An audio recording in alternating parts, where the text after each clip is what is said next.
प्रभु तेरी वाणी जीवन की रोटी,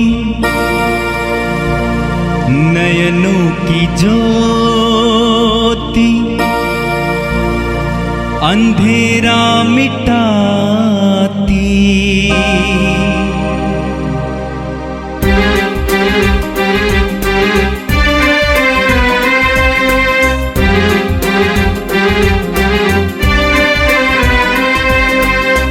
प्रभु तेरी वाणी जीवन की रोटी, नयनों की ज्योति, अंधेरा मिटाती। प्रभु तेरी वाणी जीवन की रोटी, नयनों की ज्योति, अंधेरा मिटाती। वाणी वाणी वाणी वाणी वाणी पवित्र है, शाश्वत है, जीवन का मन्ना है। 2 नवंबर सोमवार। पहला पाठ दानियल का ग्रंथ, अध्याय 12, पद संख्याएं 1 से 3 तक। पाठ का मूल वाक्य है, जो लोग पृथ्वी की मिट्टी में सोए हुए थे वे जाग जाएंगे। उस समय स्वर्गदूतों का प्रधान और तेरी प्रजा की रक्षा करने वाला मिखाएल उठ खड़ा होगा और तेरी प्रजा की रक्षा करने वाला मिखाएल उठ खड़ा होगा। उस समय ऐसा घोर संकट होगा जैसा कि राष्ट्रों की उत्पत्ति से अब तक कभी नहीं हुआ है, किंतु उस समय तेरी प्रजा बच जाएगी, वे सब जिनका नाम पुस्तक में लिखा रहेगा। जो लोग पृथ्वी की मिट्टी में सोए हुए थे वे बड़ी संख्या में जाग जाएंगे, कुछ अनंत जीवन के लिए और कुछ अनंत काल तक तिरस्कृत और अलंकृत होने के लिए। धर्मी आकाश की ज्योति की तरह प्रकाशमान होंगे और जिन्होंने बहुतों को धार्मिकता की शिक्षा दी है वे अनंत काल तक तारों की तरह चमकते रहेंगे। यह प्रभु की वाणी है। संत मत्ती के अनुसार पवित्र सुसमाचार अध्याय 25 वाक्य 31 से 46 तक। जब मानव पुत्र सब स्वर्गदूतों के साथ अपनी महिमा सहित आएगा तो वह अपने महिमा में सिंहासन पर विराजमान होगा और सभी राष्ट्र उसके सम्मुख एकत्र किए जाएंगे। जिस तरह चरवाहा भेड़ों को बकरियों से अलग करता है, उसी तरह वह लोगों को एक दूसरे से अलग कर देगा। वह भेड़ों को अपने दाएं और बकरियों को अपने बाएं खड़ा कर देगा। तब राजा अपने दाएं के लोगों से कहेंगे, मेरे पिता की कृपा पात्रों, आओ और उस राज्य के अधिकारी बनो जो संसार के प्रारंभ से तुम लोगों के लिए तैयार किया गया है। क्योंकि मैं भूखा था और तुमने मुझे खिलाया, मैं प्यासा था और तुमने मुझे पिलाया, मैं परदेशी था और तुमने मुझको अपने यहाँ ठहराया, मैं नंगा था और तुमने मुझे पहनाया, मैं बीमार था और तुम मुझसे भेंट करने आए, मैं बंदी था और तुम मुझसे मिलने आए। इस पर धर्मी उनसे कहेंगे, प्रभु, हमने कब आपको भूखा देखा और खिलाया, कब प्यासा देखा और पिलाया? हमने कब आपको परदेशी देखा और अपने यहाँ ठहराया, कब नंगा देखा और पहनाया, कब आपको बीमार या बंदी देखा और आपसे मिलने आए? राजा उन्हें उत्तर देंगे, मैं तुम लोगों से कहता हूं, तुमने मेरे इन भाइयों में से किसी एक के लिए, चाहे वो कितना ही छोटा क्यों ना हो, जो कुछ किया वह तुमने मेरे लिए किया।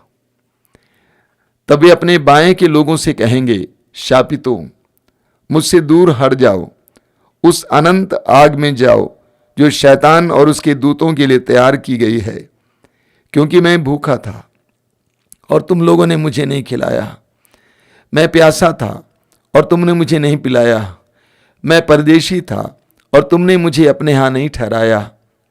मैं नंगा था और तुमने मुझे नहीं पहनाया। मैं बीमार और बंदी था और तुम मुझसे मिलने नहीं आए। इस पर वे भी उनसे पूछेंगे, प्रभु, हमने कब आपको भूखा, प्यासा, परदेशी, नंगा, बीमार या बंदी देखा और आपकी सेवा नहीं की? तब राजा उन्हें उत्तर देंगे, मैं तुम लोगों से ये कहता हूं, जो कुछ तुमने मेरे छोटे से छोटे भाइयों में से किसी एक के लिए नहीं किया, वह तुमने मेरे लिए भी नहीं किया। और ये अनंत दंड भोगने जाएंगे, परंतु धर्मी अनंत जीवन में प्रवेश करेंगे। ये प्रभु का दिव्य सुसमाचार है। ख्रिस्त प्रभु की जय। मेरे प्रिय भाई और बहनों, आज हम मृत विश्वासियों का स्मरणोत्सव मनाते हैं। आज के दिन संसार भर के मसीही भाई बहन, विशेष करके कैथोलिक भाई बहन, अपने परिजनों के कब्र के पास जाएंगे और कब्रों को साफ करेंगे, सजाएंगे, मोमबत्तियां जलाएंगे और उनकी आत्माओं की शांति के लिए प्रार्थना करेंगे। और कहीं कहीं कब्रिस्तान में उनके लिए मिस्सा भी चढ़ाया जाएगा। वैसे करीब करीब सभी धर्मों में अपने प्रिय मृत लोगों को याद करने की प्रथा है। मृत भाई बहनों परिजनों के लिए प्रार्थना करना, पूजन करना, अर्चन करना, यज्ञ करना, दुआ करना, अलग अलग धर्मों में अलग अलग विधियां हैं। मृतकों की याद करना हम विश्वासियों के लिए विशेष करके महत्वपूर्ण बात है। मृत विश्वासियों को याद करना और उनके लिए प्रार्थना करना। आज के दिन हम उनको याद करते हैं, हमारे प्रति उनके प्रेम को याद करते हैं, उनके प्रति हम अपने कृतज्ञता व्यक्त करते हैं, अपनी श्रद्धा प्रकट करते हैं। उन्होंने हमारे जीवन में जो जो कार्य किए हैं उसके लिए उनको धन्यवाद देते हैं और इसके साथ साथ उनकी आत्माओं की शांति के लिए भी हम प्रार्थना करते हैं। मृतकों के लिए प्रार्थना की प्रथा यहूदियों में पहले नहीं थी। प्रभु यीशु के आने से करीब 150 साल पहले तक यहूदी लोग पुनरुत्थान पर विश्वास करने लगे। हमें मक्काबियों के दूसरे ग्रंथ के अध्याय 12 में पढ़ने को मिलेगा कि यहूदियों का अगुआ यहूदा यहूदी लोगों की सेना लेकर दुश्मनों पर आक्रमण करता है और दुश्मनों को हरा देता है। प्रभु की शक्ति के सहारे, प्रभु की दुहाई देते हुए दुश्मनों को हराए जरूर, लेकिन यूदा ने देखा कि उनकी सेना के कई सैनिक मारे गए। यूदा असमंजस में था और इसीलिए युद्ध के बाद युद्ध के मैदान में गया अपने लोगों के साथ ये देखने के लिए कि हमारे सैनिक क्यों मारे गए। और यूदा ने क्या देखा, उन सैनिकों ने सुरक्षा के लिए अपने वस्त्र के अंदर ही अंदर तावीज पहना था, जो एक यहूदी के लिए बिल्कुल मना था। और यूदा ने सबको बताया, देखो अपनी सुरक्षा के लिए इन्होंने तावीज पहना, लेकिन वे उसी के कारण मारे गए। वहां पर हम पढ़ते हैं कि यूदा ने 2000 रुपया इकट्ठा किया और यरूशलेम भेजा ताकि उन मृत सैनिकों की आत्माओं की शांति के लिए, उनके पापों के प्रायश्चित के लिए बलि चढ़ाया जाए। आगे लेखक लिखता है उसके वाक्य 43 से, उसने पुनरुत्थान का ध्यान रखकर यह उत्तम तथा सराहनीय कार्य संपन्न किया। यदि उसे मृत सैनिकों के पुनरुत्थान की आशा नहीं होती तो मृतकों के लिए प्रार्थना करना मूर्खतापूर्ण तथा निरर्थक होता। उसका उद्देश्य पवित्र तथा पुनीत था, क्योंकि वह जानता था कि प्रभु भक्ति में मरने वालों के लिए एक अपूर्व पुरस्कार सुरक्षित है। यह घटना प्रभु यीशु के आने से करीब 100-150 साल पहले घटित हुई और करीब 100 साल पहले इसके बारे में लिखा गया है। प्रभु यीशु के मरने के बाद से विश्वासियों में मृतकों के लिए प्रार्थना करने की प्रथा है। मृतकों के लिए प्रार्थना की जाती है क्योंकि हम लोग विश्वास करते हैं कि मृत्यु हमारे जीवन का अंत नहीं है। हम पढ़ेंगे थिस्सलुनीकियों के पहले पत्र के अध्याय 4 में उसके वाक्य 13 से संत पौलुस कहते हैं, भाइयों, हम चाहते हैं कि मृतकों के विषय में आप लोगों को निश्चित जानकारी हो। कहीं ऐसा ना हो कि आप उन लोगों की तरह शोक मनाएं जिन्हें कोई आशा नहीं है। हम तो विश्वास करते हैं कि ईसा मर गए और फिर जी उठे। जो ईसा में विश्वास करते हुए मरे, ईश्वर उन्हें उसी तरह ईसा के साथ पुनर्जीवित कर देगा। आगे संत पौलुस कहते हैं, क्योंकि जब आदेश दिया जाएगा और महादूत की वाणी तथा ईश्वर की तुरही सुनाई पड़ेगी, तो प्रभु स्वयं स्वर्ग से उतरेंगे। जो मसीह में विश्वास करते हुए मरे, वे पहले जी उठेंगे। इसके बाद हम जो उस समय तक जीवित रहेंगे, उनके साथ बादलों में आरोहित कर लिए जाएंगे और आकाश में प्रभु से मिलेंगे। इस प्रकार हम सदा प्रभु के साथ रहेंगे।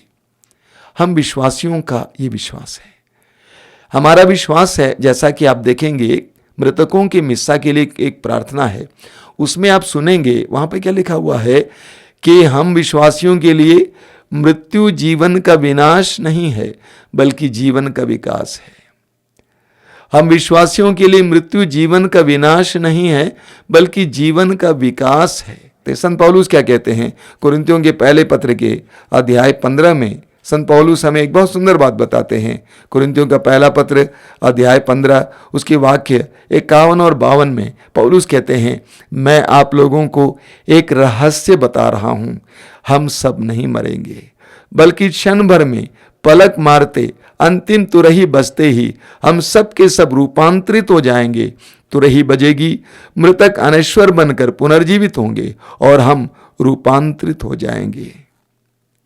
यह हमारा विश्वास है कि हम मृत्यु के लिए नहीं बनाए गए हैं। प्रज्ञा ग्रंथ की अध्याय 2 उसके वाक्य 23 में लिखा हुआ है कि ईश्वर ने मनुष्य को अमर बनाया।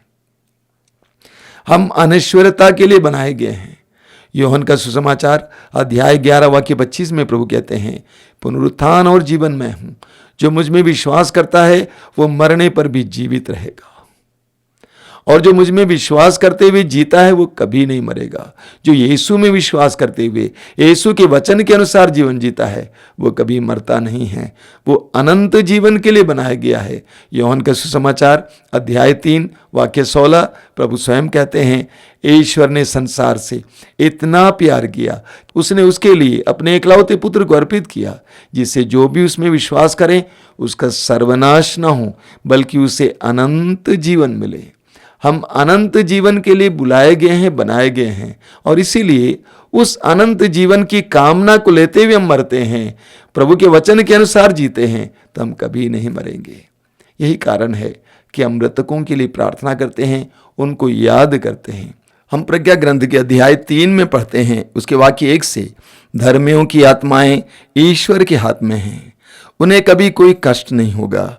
मूर्ख लोगों को लगा कि वे मर गए हैं, वे उनका संसार से उठ जाना घोर विपत्ति मानते थे और ये समझते थे कि हमारे बीच से चले जाने के बाद उनका सर्वनाश हो गया है, किंतु धर्मियों को शांति का निवास मिला है। मनुष्यों को लगा कि विधर्मियों को दंड मिल रहा है, किंतु वे अमरत्व की आशा करते थे। थोड़ा कष्ट सहने के बाद उन्हें महान पुरस्कार दिया जाएगा। ईश्वर ने उनकी परीक्षा ली और उन्हें अपने योग्य पाया है। धर्मी प्रभु के सानिध्य के योग्य बनता है, इसीलिए वो प्रभु के सानिध्य की ओर जाता है।